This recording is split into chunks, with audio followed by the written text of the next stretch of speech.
Notre dossier ce soir sur le fichage méconnu des cartes de fidélité. On en possède tous, souvent même plusieurs, pour le supermarché, les cosmétiques ou encore le cinéma. Mais savez-vous qu'en échange des réductions promises, vos données personnelles, mail, adresses, mais aussi vos habitudes d'achat sont archivées et souvent revendues aux plus offrants? Voyez plutôt l'enquête de Justine Veil et de Hicham Rami.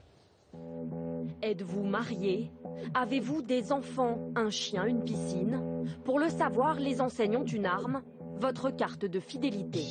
75% des Français en possèdent au moins 3. Grâce à elle, les marques amassent des millions d'informations sur leurs clients qui en majorité ne s'en soucient pas. Ça m'inquiète pas plus tout ça, on va dire. C'est pas quelque chose que je redoute vraiment. Est-ce que vous savez où elles vont? Comment on fait toutes ces infos? Je crains que ça ne circule beaucoup. J'ai pas l'impression de espionner. Tout commence avec l'inscription. Nom, adresse, date de naissance. Certains formulaires sont même plus détaillés. Animaux ou encore type de logement. Des informations que le consommateur donne consciemment. Mais il y a aussi celles qu'il laisse sans s'en rendre compte. Vous avez la carte fidélité? Merci. Par exemple, lorsqu'il fait ses courses. À chaque achat, si la carte est scannée, la liste complète des produits est enregistrée et envoyée ici. À Bordeaux, cette entreprise gère les programmes fidélité d'une 40aine d'enseignes. 25 000 formulaires arrivent chaque mois. Une fois numérisées, toutes les données sont stockées dans 3 salles serveurs. Sécurité maximale. Et à qui elles appartiennent ces données ici? Chaque enseigne est propriétaire de ces données. Nous, on ne fait que les garder pour leur compte. Comme une sorte de banque. Voilà, donc on est le coffre-fort numérique des données de nos clients. Elles ne nous appartiennent pas. Et une fois vos données enregistrées, on vous retrouve à la trace.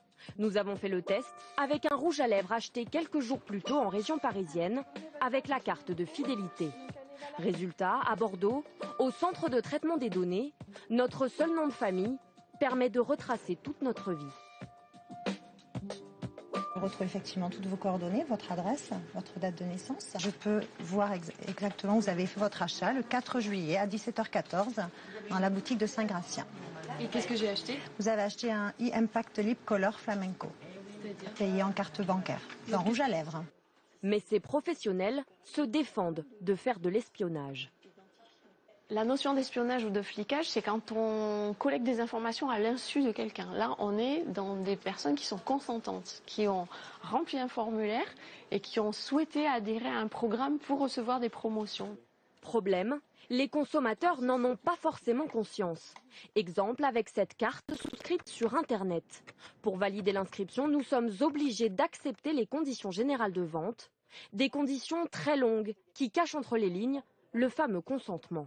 Les informations de l'adhérent sont susceptibles d'être transmises. Une technique déloyale selon les associations de consommateurs. Les enseignes, les professionnels qui font ça, forcent votre consentement de manière à obtenir un accord pour faire le commerce de vos données personnelles. Vos données personnelles, ça vaut beaucoup d'argent. Revendre vos données personnelles, les programmes de fidélité s'en défendent. Et pourtant, sur Internet, il existe des sites où on achète des fichiers de particuliers classés dans des catégories comme grands-parents aisés ou propriétaires d'animaux. Comment ces revendeurs obtiennent-ils ces données?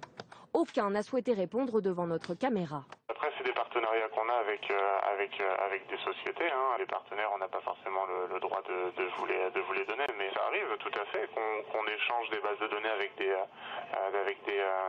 entreprises via leur système de fidélisation, oui, bien sûr. Des fichiers qui sont la clé du succès des entreprises.